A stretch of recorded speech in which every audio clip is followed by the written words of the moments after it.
So you're thinking about moving to downtown Plymouth today, we're gonna show you what $475,000 gets you in downtown Plymouth. Our location is actually 3 blocks from Kellogg Park, so you're like a 2 to 5 minute walk to Kellogg Park, all the bars, restaurants, everything that Plymouth has. We're at a $475 price point. This is an old Victorian that's been recently renovated on over a quarter acre lot, 0.30 on public record, so it's a big lot, old Victorian. They kind of squeezed it in a little bit, but there's a lot here at $475. Again, walking distance to everything Plymouth has to offer. We're gonna give you the quick tour.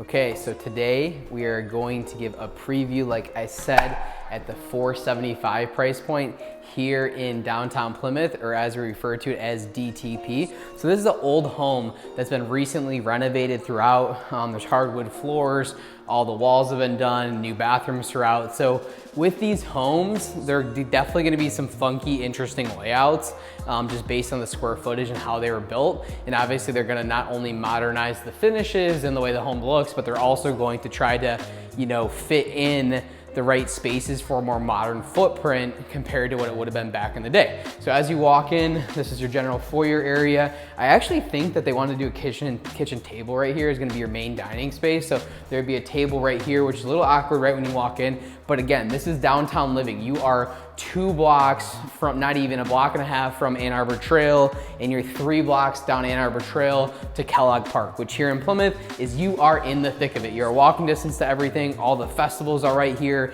You're like just far enough out where you can still park in your garage and walk right down the street to everything that Plymouth has to offer. This is gonna be your main living space. I do like the railings and the color. Again, nice neutral white throughout. I like the finishes there. They did put the can lights in a lot of the houses as well too, so that's gonna be your main lighting. So they upgraded all the lighting in here, I'm sure.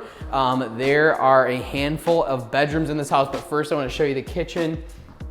Updated cabinetry throughout. This goes out back to the garage. 2.5 car garage. Ooh, that cellar looks fun. I haven't been down there yet, so I'll go check that one out. So 2.5 car garage. Walks right into your kitchen here. So good sized garage, which is awesome for a lot of people. Here's your main laundry as well, and your little half bath.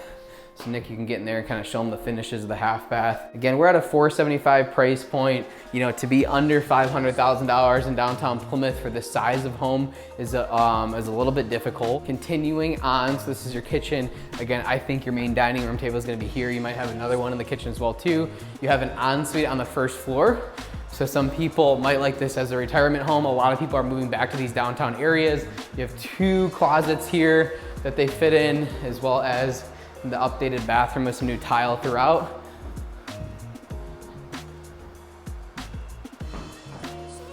This thing looks a little, it's like fancy, it looks fragile. I'm not supposed to be around things like that, I'll break them.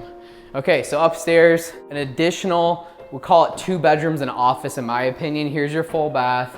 You get the full Euro glass shower, which is nice. Makes it feel a little open because it is a little tight in there. Hardwood throughout the second floor as well too. That's why you're getting some echo in here. There's nothing obviously going on. This is the biggest bedroom on the second floor. There's not a ton of height in here, but again, you can make it lay out. A lot of these bungalow type homes in Plymouth, in Royal Oak, in Berkeley, Ferndale, all throughout the Woodward corridor, these old towns. Downtown Northville, a lot of times you're gonna get these bungalows that used to not look like this. So they're kind of fitting in what they can to make it a more modern floor plan. So that's 1 bedroom. Here's a 2nd bedroom. This one's a little bit smaller. Decent sized walk-in closet though. Yeah, it's a good sized walk-in closet. So I think this home would fit a lot of first-time buyers. I think this would be good for, people working from home because you could have 2 real living spaces and 2 real offices. And this one, they do have a closet in here, so it can be considered a bedroom. It's tight though, okay? I am not the biggest guy in the world, and I can really kind of, feel the walls in here, right? So this is tight, but it would make a really cool office. They do have the skylight in here, which creates a lot of natural light.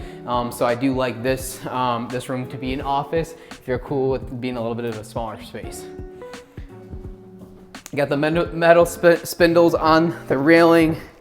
And And then we might want to fast forward through all this, but let's go check out that cellar. So this home is a Victorian home. It was built in the early 1900s. They have it dated at 1906, okay? So this is gonna be part of that. This is your little cellar basement here. Again, when you're talking about a early 1900s, late 1800s build, the basements are just different. People did not spend a lot of time down here. They did not have furnaces like this. They were different. So this one's actually in really, really good shape, which I love to see. The foundation looks really good. There's, you know, some general cracking and stuff like that, but nothing too crazy. It's dry down here right now, and we've had a huge ice storm this week with a ton of ice melt. So if there was a time for it to be wet, it would be right now. I'm really surprised it's not. If you look at the front of the house, there's a crawl space.